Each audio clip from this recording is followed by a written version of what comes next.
Welcome to J news. ముందుగా headlines చూద్దాం. రేవంత్ రెడ్డిపై కేటీఆర్ తీవ్ర వ్యాఖ్యలు. సీఎం వ్యాఖ్యలు తెలంగాణకు శాపమన్న కేటీఆర్. అత్యంత అసమర్థత ముఖ్యమంత్రి రేవంత్ రెడ్డి అని విమర్శ. రేవంత్ రెడ్డి వల్ల తెలంగాణ ప్రతిష్ట దెబ్బతింటోందని ఆవేదన.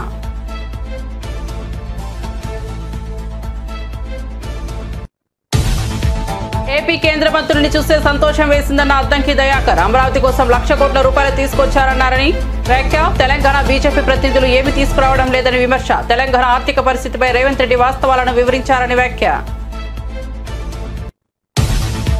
తెలంగాణలో ఆర్టీసీ సమ్మె వాయిదా. తెలంగాణలో ఆర్టీసీ కార్మికులు తలపెట్టిన సమ్మె వాయిదా. మంత్రి పొన్నం ప్రభాకర్తో ఆర్టీసీ జేఏసీ తలపెట్టిన చర్చలు సఫలం.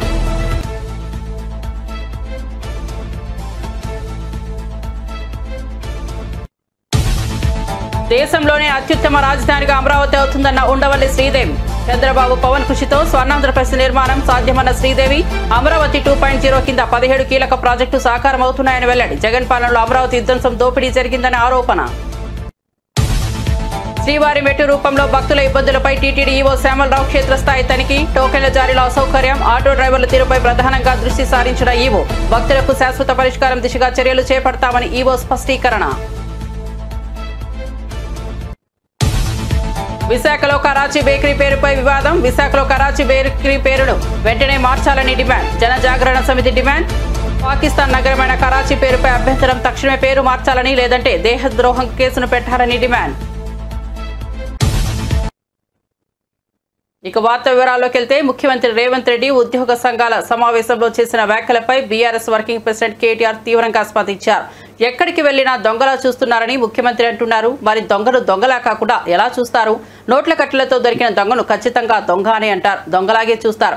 ఒక విశ్వసనీయత లేని ఓటుకు నోటు దొంగను కాంగ్రెస్ అనే ఒక వెర్రి పార్టీ గుడ్డిగా నమ్మి ముఖ్యమంత్రిని చేసింది. కానీ దేశంలో మిగతా ఎవరూ నవ్వడం లేదు. మోసగాళ్లను, దొంగలను దొంగే అంటారు. చివరి రోజు వరకు నిన్ను అలానే అంటారు. కాంగ్రెస్ పార్టీ దొంగ చేతికి తాళాలు ఇచ్చిందని తీవ్రంగా మండిపడ్డారు. ఆనాడు ఒకసారి ఎన్ని మాటలు చెప్పిండండి మన రాష్ట్ర ప్రభుత్వ ఉద్యోగులకి, ఎన్ని హామీలు ఇచ్చిండు. అసలు ఉద్యోగుల గురించి, ఉద్యోగుల త్యాగాల గురించి, ఉద్యోగులు తెలంగాణ కోసం చేసిన పని గురించి రేవంత్ రెడ్డికి కనీసం ఇసుమంతన తెలుసా?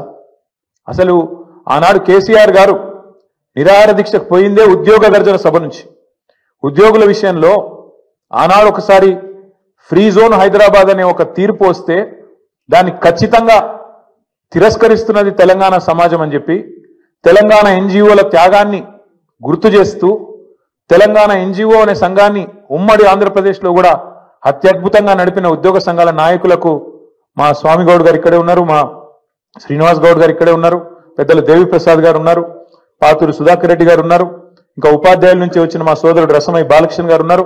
ఇట్లా ఎంతో మంది ఆనాడు ఉద్యమంలో కదం దొక్కితే వారి త్యాగ స్ఫూర్తితో అల్టిమేట్ గా తెలంగాణ వచ్చింది. కాబట్టే కేసీఆర్ గారు దేశంలో ఎక్కడ లేనట్టు కేంద్ర ప్రభుత్వ ఉద్యోగుల కంటే ఎక్కువ ఉండాలి మన తెలంగాణ ఉద్యోగుల జీతాలని చెప్పి 73% ఫిట్మెంట్ ఇచ్చిండు.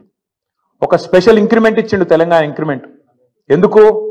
ఒకటే కారణం, ఉద్యోగులు వేరు మేం వేరు కాదు, ఉద్యోగులే ఉద్యమకారులై కదం దొక్కిండ్రు. ఉద్యోగులే అత్యద్భుతంగా ఆనాడు పెన్ డౌన్ చేసిన సకల జనుల సమ్మెలో తమ ఉద్యోగాలు పోతాయనే ఇబ్బంది కూడా లేకుండా, ఆలోచన కూడా లేకుండా తెలంగాణ కోసం కొట్లాడిన ఆ సోదరుల్ని ఇవాళ అవమానించడం అంటే, వాళ్లకు మిగతా రాష్ట్రంలోని ప్రజలకు చిచ్చుపెట్టే ప్రయత్నం చేయడం అంటే, ఇది ఒక ఉద్యమ ద్రోహి అయిన రేవంత్ రెడ్డి మాత్రమే చేయగలుగుతాడు తప్ప ఇంకోటి చేయలేడు. ఎందుకంటే ఆయనకు అవగాహన లేదు. ఇవాళ ఉద్యోగులు అడుగుతున్నది ఏంది? మీరు చెప్పిందే కదా, మీరే చెప్పిండ్రు. ఇక పేజ్ నంబర్ 28 మేనిఫెస్టో. టీఎస్ఆర్టీసీ సిబ్బంది సంక్షేమం. ఆర్టీసీ కార్మికులను ప్రభుత్వంలో విలీన ప్రక్రియ పూర్తి చేసి 2 పీఆర్సీ బకాయిలు వెంటనే చెల్లిస్తాం. వచ్చే పీఆర్సీలో ఆర్టీసీ కార్మికులను చేరుస్తాం. రాష్ట్ర ప్రభుత్వ ఉద్యోగులతో సమానంగా అన్ని వసతులు సదుపాయాలు కల్పిస్తాం. ఆర్టీసీ బస్సులకి ఏందో చెప్పింది. ఇక ఇది ఆర్టీసీ కార్మికుల గురించి మీరు చెప్పిన మాట. ఇక ప్రభుత్వ ఉద్యోగుల గురించి మీరు చెప్పిన మాటలేంది? సంక్షేమం గురించి మీరే చెప్పిండ్రు. రాష్ట్ర ప్రభుత్వ ఉద్యోగులందరికీ పెండింగ్ లో ఉన్న 3 డిఏలు తక్షణమే చెల్లిస్తాం. రాష్ట్ర వ్యాప్తంగా ఉన్న ఉద్యోగ ఉపాధ్యాయులకు 1వ తారీఖున వేతనాలు అందే విధంగా చర్య తీసుకుంటాం. సప్లిమెంటరీ బిల్లులు 15 రోజులు చెల్లిస్తాం. సిపిఎస్ విధానాన్ని రద్దు చేసి ఓపీఎస్ తెస్తాం. పెన్షనర్లకు ఉద్యోగులకు ఇచ్చే డిఏలను సకాలంలో ప్రకటించి బకాయిలను వెంటనే ఇస్తాం. 317 రద్దు చేస్తాం.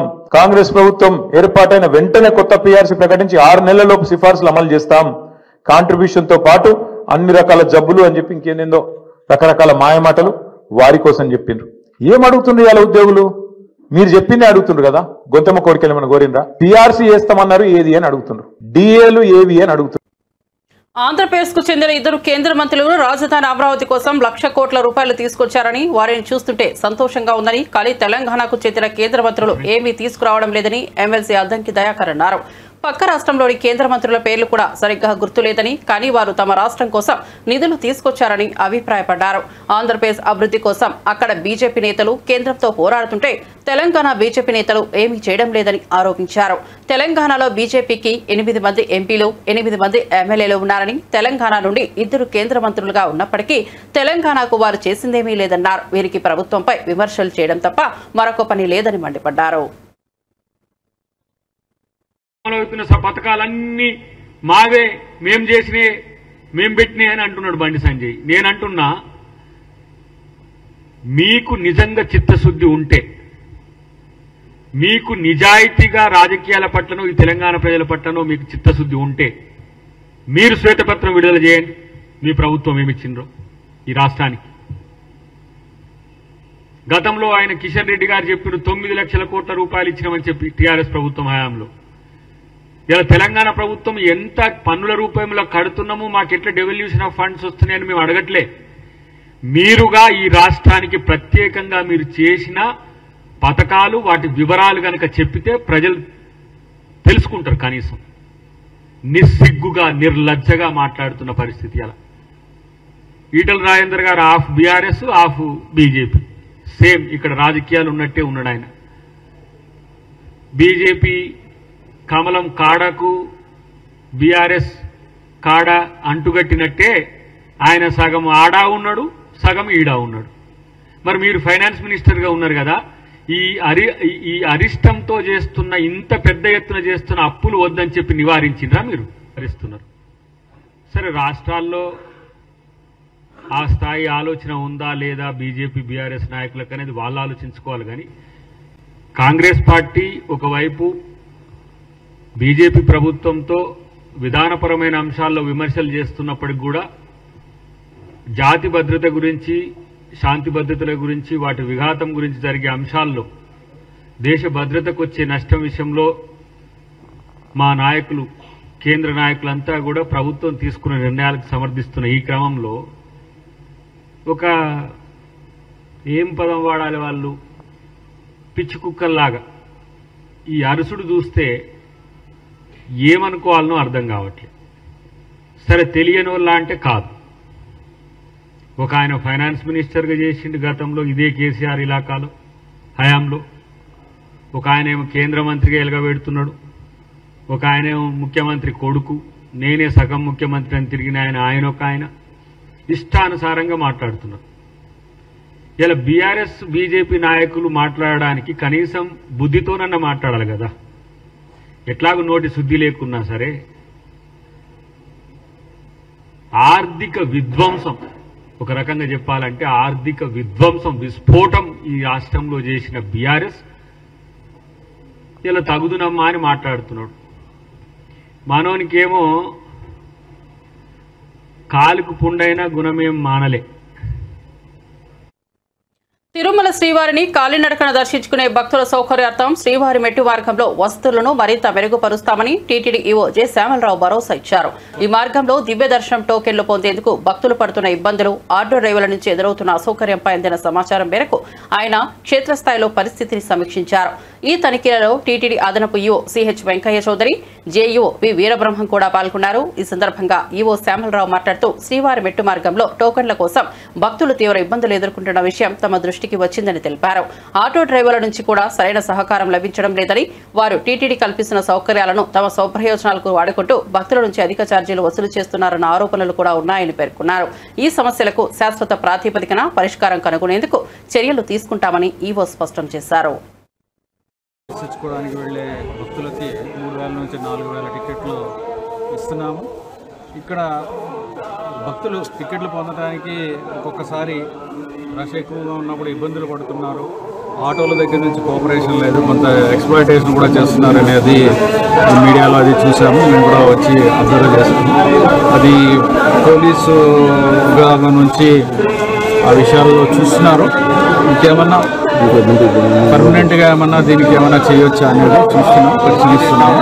దీనికి వేరే ఆప్షన్స్ ఏమున్నాయి, వేరే విధంగా ఏ విధంగా చేస్తే భక్తులకు ఉన్న ఇబ్బందులు ఎలా తొలుగుతాయి అనేది చూస్తున్నాం. బస్సులు ఏమన్నా పెంచడానికి అవకాశం ఉందా, ఉచిత బస్సులు నుంచి కౌంటర్లు ఏమన్నా పెంచడమా, వేరే చోట పెట్టడమా, ఇవన్నీ కూడా పరిశీలిస్తున్నాం.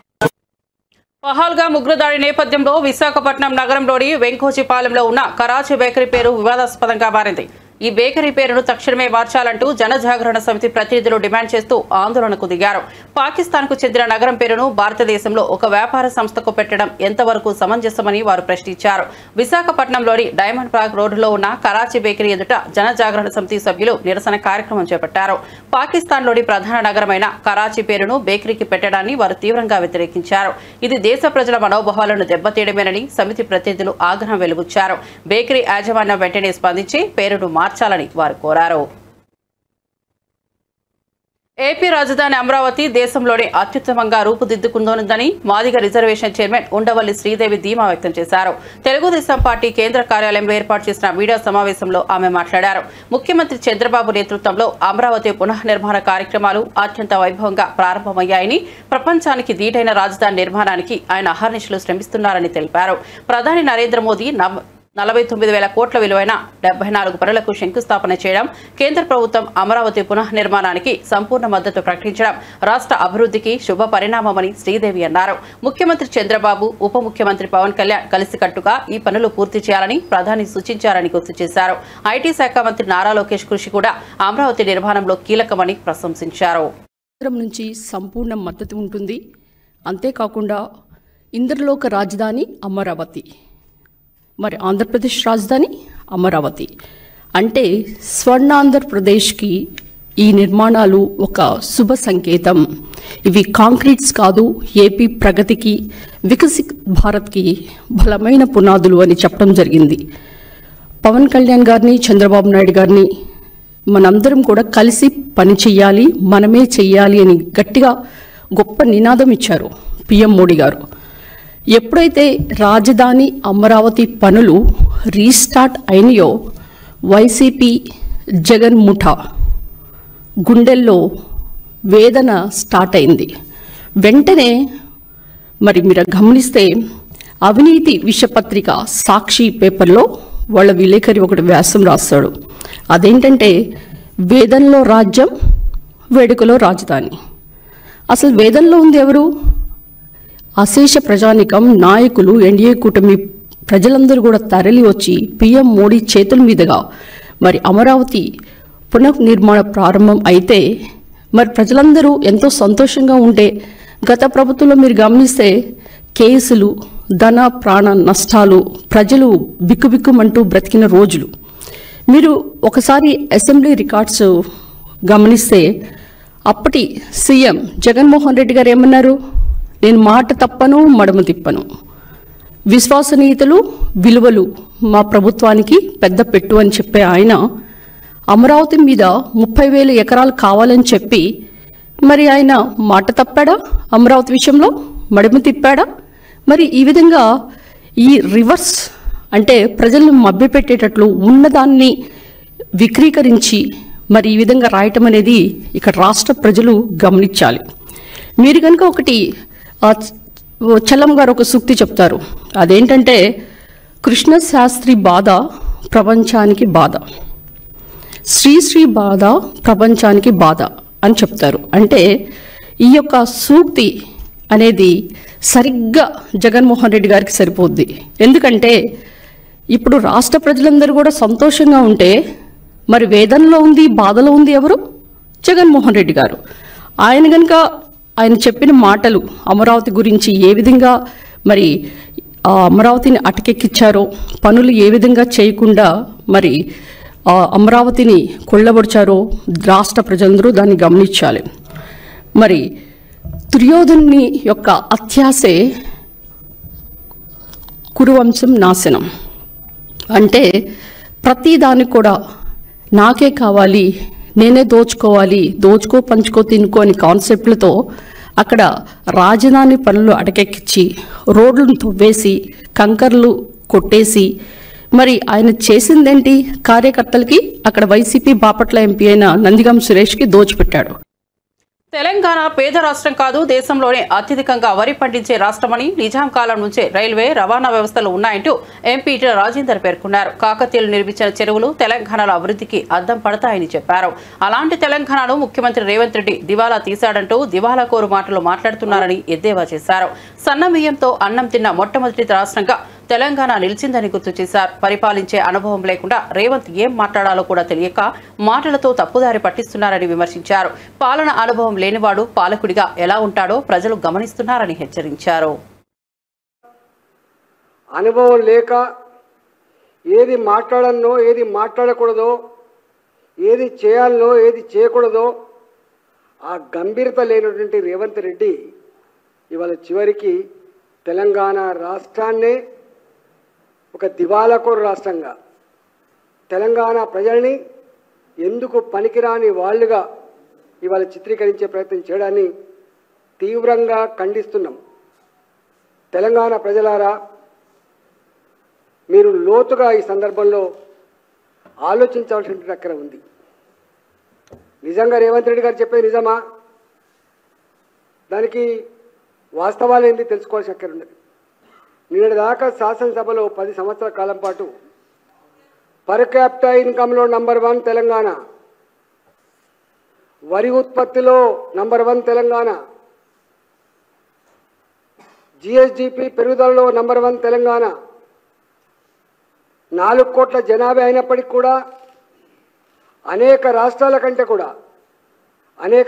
కంటే కూడా బడ్జెట్లో అత్యధిక పెట్టిన రాష్ట్రం తెలంగాణ. ఇవాటికి నిన్న మొన్న కూడా బట్టి విక్రమార్క గారు పెట్టిన బడ్జెట్ 3,04,000 కోట్లు అనుకుంటా నాకు తెలిసి.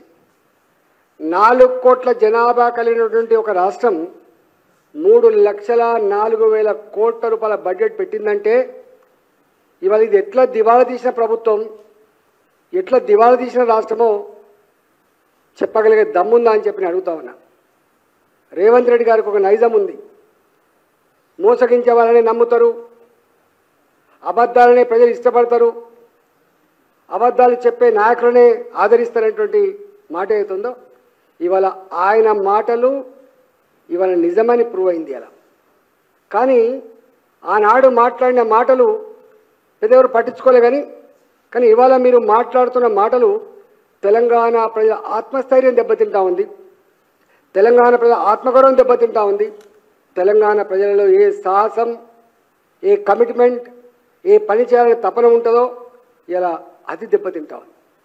నువ్వు ధ్వంసం చేస్తున్నది నీకు అధికారం ఇచ్చిన కర్మానికి, నువ్వు ధ్వంసం చేస్తున్నది నీ కాంగ్రెస్ పార్టీని మాత్రమే కాదు, నువ్వు ధ్వంసం చేస్తున్నది తెలంగాణ సమాజాన్ని ధ్వంసం చేస్తున్నావు, తెలంగాణ రాష్ట్ర గొప్పతనాన్ని ధ్వంసం చేస్తున్నావు అనే విషయాన్ని నువ్వు మర్చిపోవద్దని చెప్పి నేను మనవి చేస్తా ఉన్నా. ఇవాళ నేను ఆర్థిక మంత్రిగా పనిచేసిన 5 సంవత్సరాలు. నేను మొట్టమొదటి ఆర్థిక మంత్రిగా పనిచేసిన 2014 నుంచి 2018-19 వరకు 6 బడ్జెట్లు ప్రవేశపెట్టిన. 2014 జూన్ 2వ తారీఖు నాడు తెలంగాణ రాష్ట్రం ఏర్పాటైన తర్వాత ఫస్ట్ బడ్జెట్ని మొదలుపెట్టి 2018-19 వరకు 6 బడ్జెట్లు ప్రవేశపెట్టిన. నేను బడ్జెట్ ప్రవేశపెట్టుతున్న అన్ని సందర్భాల్లో కూడా ఆనాడు నా సంభాషణలు చెప్పిన నేను చాలా కొత్త రాష్ట్రమే అయినా. విశాఖ జిల్లా పద్మనాభం మండలం కృష్ణాపురంలో ఏర్పాటు చేసిన ఎంఎస్ఎంఈ మీటింగ్ లో టీడీపీ స్టేజ్ అకస్మాత్తుగా కూలిపోయింది. ఈ ప్రమాద సమయంలో స్టేజ్ పై మంత్రి కొండపల్లి శ్రీనివాస్, ఎమ్మెల్యే గంటా శ్రీనివాస్ ఉన్నారు. ఫోటోలు దిగేందుకు గ్రామస్తులు ఒక్కసారిగా స్టేజ్ పైకి ఎగబడడంతో బరువును తట్టుకోలేక స్టేజ్ కూలిపోయింది. అయితే మంత్రి, ఎమ్మెల్యేలు త్రుటిలో ప్రమాదం నుంచి బయటపడడం ఊపిరి పీల్చుకునేలా చేసింది. అక్కడికక్కడే పోలీసులు, పార్టీ కార్యకర్తలు స్పందించడంతో ఇద్దరు సురక్షితంగా బయటకు వచ్చారు. ఈ ఘటన కార్యక్రమంలో కలకలం రేపగా భద్రతా ఏర్పాట్లపై పలువురు అభ్యంతరం వ్యక్తం చేస్తున్నారు. కార్యక్రమాన్ని తాత్కాలికంగా నిలిపివేశారు.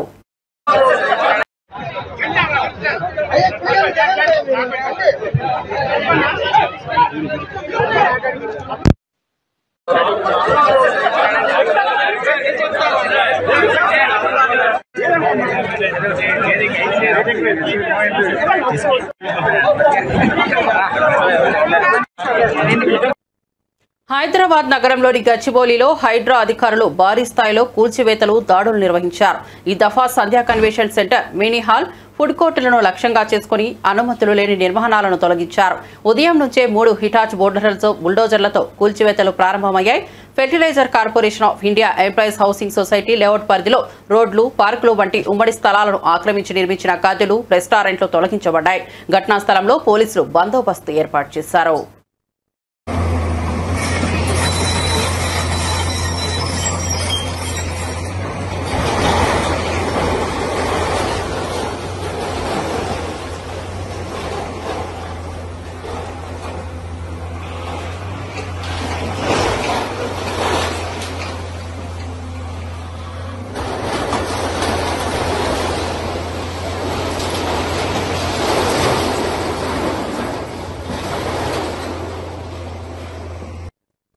తెలంగాణలో తలపెట్టిన ఆర్టీసీ సమ్మెను కార్మికులు తాత్కాలికంగా వాయిదా వేశారు. మంత్రి పొన్నం ప్రభాకర్ ఆర్టీసీ జేఏసీ నిర్వహించిన చర్చలు సఫలమవడంతో ఈ నిర్ణయం తీసుకున్నారు. కార్మికుల డిమాండ్లపై మంత్రి సహానుభూతితో స్పందించారని, ప్రభుత్వం సమస్యల పరిష్కారానికి పాజిటివ్ గా ఉన్నదని జేఏసీ నేతలు తెలిపారు.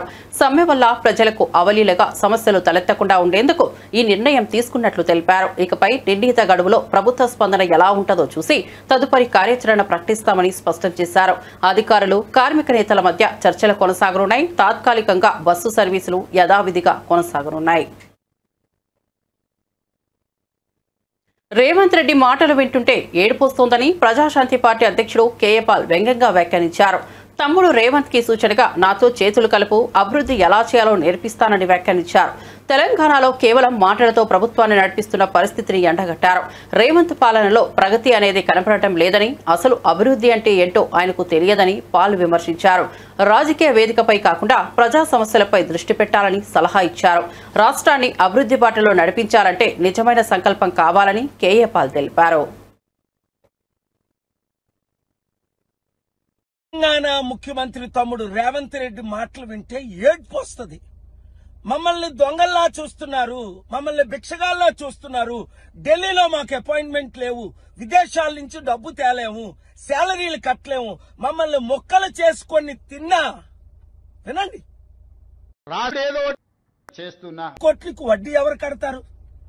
అదే పరిస్థితి ఆంధ్రప్రదేశ్ లో కూడా. తెలుగు ప్రజలారా, ఈ ముఖ్యమంత్రులు మారి నాతో పాటు గత వారం వాషింగ్టన్ డీసీలో, అమెరికాలో, 2 వారాల క్రిందట టర్కీ, యూరప్ లో సమిట్లకు వచ్చుంటే 100,000 కోట్లు, కనీసం సంవత్సరానికి 1,02 కోట్లు తెచ్చుకున్నా నిరుద్యోగులు ఆత్మహత్య చేసుకోరు, రైతులు ఆత్మహత్య చేసుకోరు, జీతాలు ఉద్యోగస్తులకు ఇవ్వచ్చు, ఇన్వెస్ట్మెంట్లు తేవచ్చు, అభివృద్ధి చేయొచ్చు. అంటే కలుద్దామంటారు, మరి కలరు. వాళ్ళు కలిసేటట్టు ప్రార్థించండి. ఈ వీడియో వారికి చేరేటట్టు ప్రతి మీడియా బ్రాడ్కాస్ట్ చేయండి, షేర్ చేయండి. లేదంటే ఇప్పుడున్న రాజకీయ నాయకులు చిత్తుగా అన్ని పార్టీలు ఓడించి ప్రజాశాంతి పార్టీని గెలిపించి రాష్ట్రాన్ని, దేశాన్ని కాపాడుకుందాం. పెరిగిన విద్యుత్ ఛార్జీలను తక్షణమే తగ్గించాలంటూ డిమాండ్ చేస్తూ ఎన్టీఆర్ జిల్లా వైఎస్ఆర్సీపీ అధ్యక్షులు దేవినేని అవినాష్ విద్యుత్ నిలయం సీఎండీ కార్యాలయంలో అధికారులకు మెమో అందజేశారు. ప్రజలపై భారం పెడుతున్న ప్రభుత్వం వెంటనే నిర్ణయాన్ని వెనక్కు తీసుకోవాలని హెచ్చరించారు. ఆయన వెంట డిప్యూటీ మేయర్ బెల్లం Durga, floor leader Venkata Satyanarayana, senior నాయకుడు కడియాల బుచ్చిబాబు, కార్పొరేటర్లు, డివిజన్ ఇన్ఛార్జీలు పాల్గొన్నారు. పెరిగిన ఛార్జీలతో సామాన్య ప్రజలు తీవ్రంగా ఇబ్బంది పడుతున్నారని తెలిపారు. రాష్ట్ర ప్రభుత్వం ప్రజా వ్యతిరేక విధానాలను అవలంబించకుండా ప్రజల పక్షాన నిలవాలని వైఎస్ఆర్సీపీ నేతలు స్పష్టం చేశారు. ప్రతి నియోజకవర్గంలో గల కరెంటు ఛార్జీలు పెంచినందుకు నిరసనగా ఈరోజు ప్రతి నియోజకవర్గంలో సబ్స్టేషన్ ఎదురుగుండా కానివ్వండి, లేకపోతే సంబంధిత అధికారులు ఒక కార్యాలయం ముందు నిరసన కార్యక్రమం చేపట్టి అధికారులకి వినతి పత్రం ఇచ్చే కార్యక్రమం ప్రతి నియోజకవర్గంలో ఎన్టీఆర్ జిల్లా వైఎస్ఆర్ కాంగ్రెస్ పార్టీ ఆధ్వర్యంలో జరగటం జరిగింది. ఏదైతే కూటమి ప్రభుత్వం అధికారంలోకి రాకముందు కరెంటు ఛార్జీలు మేము పెంచము అని చెప్పని ఆ రోజు అబద్ధపు హామీలతో అధికారంలోకి వచ్చిన తర్వాత కేవలం సంవత్సరం కాలంలోనే ఈరోజు సామాన్య ప్రజానికం ఇబ్బంది పడే విధంగా, వాళ్ళ నడ్డి విరిచే విధంగా ఈరోజు కరెంటు ఛార్జీలు పెంచింది కూటమి ప్రభుత్వం. ఈరోజు మేము ప్రజల దగ్గరికి వెళ్తుంటే నిజంగా వాళ్ళ బాధ చూస్తుంటే మాకు బాధ వేస్తాను. ఇదివరకు 200 రూపాయలు 300 రూపాయలు కరెంట్ బిల్ వచ్చే ప్రజానికం పాపం చిన్న చిన్న వాళ్ళు ఈరోజు 1000 రూపాయలు 1500 రూపాయలు కరెంట్ బిల్ వస్తాను. ఏ హామీలైతే మేము నమ్మి ఓటేసామో, ఏ చంద్రబాబు నాయుడు అయితే మేము చూసి తనకి తోడుగా ఉన్న పక్కన ఉన్న పవన్ కళ్యాణ్ బీజేపీని చూసి మేము ఓటేసామో, ఈరోజు మేము ఓట్లేసి మోసపోయామని చెప్పని ఈరోజు ప్రతి ఒక్కరి గారు ఆ ప్రజానీకం ఎంతో బాధపడుతున్నారు. గతంలో గారా డిసెంబర్ నెలలో వైఎస్ఆర్ కాంగ్రెస్ పార్టీ ఆధ్వర్యంలో ఆ రోజు గారా కరెంటు ఛార్జీలు పెంచిన నిరసనగా మేము కార్యక్రమాలు చేసి ఆ రోజు గారు వినతి పత్రం ఇష్టం జరిగింది. దాదాపుగా 6-5 నెలలు అయింది. ఏం చర్య తీసుకున్నారు? తగ్గించకపోగా కరెంటు ఛార్జీలు పెంచింది ఈరోజు కూటమి ప్రభుత్వం. ముఖ్యంగా సామాన్య కుటుంబాలు, రైతులు కానివ్వండి, సామాన్య కుటుంబాలు కానివ్వండి, ఎన్నో ఇబ్బందులు, ఎంతో ఇబ్బంది పడుతూ, ఒక పక్క సంక్షేమం లేదు, ఒక పక్క అభివృద్ధి కార్యక్రమం లేదు, ఆ పైన మాకు ఈ కరెంటు ఛార్జీలతో కూటమి ప్రభుత్వం మమ్మల్ని ఇబ్బంది పెడతానని చెప్పని అంటున్నారు. 5 సంవత్సరాలు జగన్మోహన్ రెడ్డి గారి యొక్క పరిపాలనలో ఏ రోజు గారా కరెంట్ ఛార్జీలు పెంచకుండా మాకు అండగా నిలిచి ఇంకో పక్క సంక్షేమ అభివృద్ధి కార్యక్రమాలు జగన్మోహన్ రెడ్డి గారు చేస్తే, ఈరోజు కూటమి ప్రభుత్వం అధికారంలోకి వచ్చిన తర్వాత అడుగడుగున ప్రతి సందర్భంలోనూ మాకు అన్యాయం చేసుకుంటూ ఈరోజు కూటమి ప్రభుత్వం ముందుకు వెళ్తానని చెప్పిన సందర్భంగా చెప్తున్నారు. ఈరోజు ఒక్కసారి ఎవరైతే తెలుగుదేశం పార్టీ నాయకులు ఉన్నారో, జనసేన పార్టీ నాయకులు ఉన్నారో, బీజేపీ నాయకులు ఉన్నారో, ఆ రోజు మీరందరి గారు బాండ్ పేపర్ రాసిచ్చారు. కరెంట్ ఛార్జీలు పెంచమని, సంక్షేమ కార్యక్రమాలు అందిస్తామని చెప్పి. బులెటిన్ ముగించే ముందు హెడ్లైన్స్ మరోసారి చూద్దాం. రేవంత్ రెడ్డిపై కేటీఆర్ తీవ్ర వ్యాఖ్యలు. సీఎం వ్యాఖ్యలు తెలంగాణకు శాపమన్న కేటీఆర్. అత్యంత అసమర్థత ముఖ్యమంత్రి రేవంత్ రెడ్డి విమర్శ. రేవంత్ రెడ్డి వల్ల తెలంగాణ ప్రతిష్ట దెబ్బతింటోందని ఆవేదన.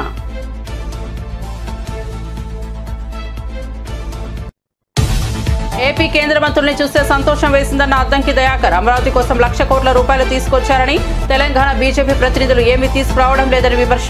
తెలంగాణ ఆర్థిక పరిస్థితిపై రేవంత్ రెడ్డి వాస్తవాలను వివరించారని వ్యాఖ్య. తెలంగాణలో ఆర్టీసీ సమ్మె వాయిదా. తెలంగాణలో ఆర్టీసీ కార్మికులు తలపెట్టిన సమ్మె వాయిదా. మంత్రి పొన్నం ప్రభాకర్ తో ఆర్టీసీ జేఏసీ తలపెట్టిన చర్చలు సఫలం.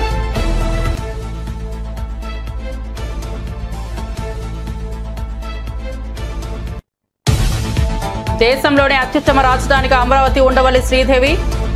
చంద్రబాబు పవన్ కృషితో స్వర్ణాంధ్రప్రదేశ్ నిర్మాణం సాధ్యమన్న శ్రీదేవి. అమరావతి 2.0 కింద 17 కీలక ప్రాజెక్టు సహకారమవుతున్నాయని వెల్లడి. జగన్ పాలనలో అమరావతి విధ్వంసం దోపిడీ జరిగిందనే ఆరోపణ.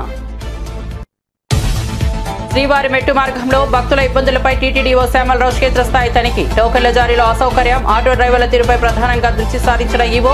భక్తులకు శాశ్వత పరిష్కారం దిశగా చర్యలు చేపడతామని ఈవో స్పష్టీకరణ. విశాఖలో కరాచీ బేకరీ పేరుపై వివాదం. విశాఖలో కరాచీ బేకరీ పేరును వెంటనే మార్చాలని డిమాండ్. జనజాగరణ సమితి డిమాండ్. పాకిస్తాన్ నగరమైన కరాచీ పేరుపై అభ్యంతరం. తక్షణమే పేరు మార్చాలని, లేదంటే దేశద్రోహం కేసు పెట్టాలని డిమాండ్. మరిన్ని అప్డేట్స్ కోసం చూస్తూనే ఉండండి జే న్యూస్.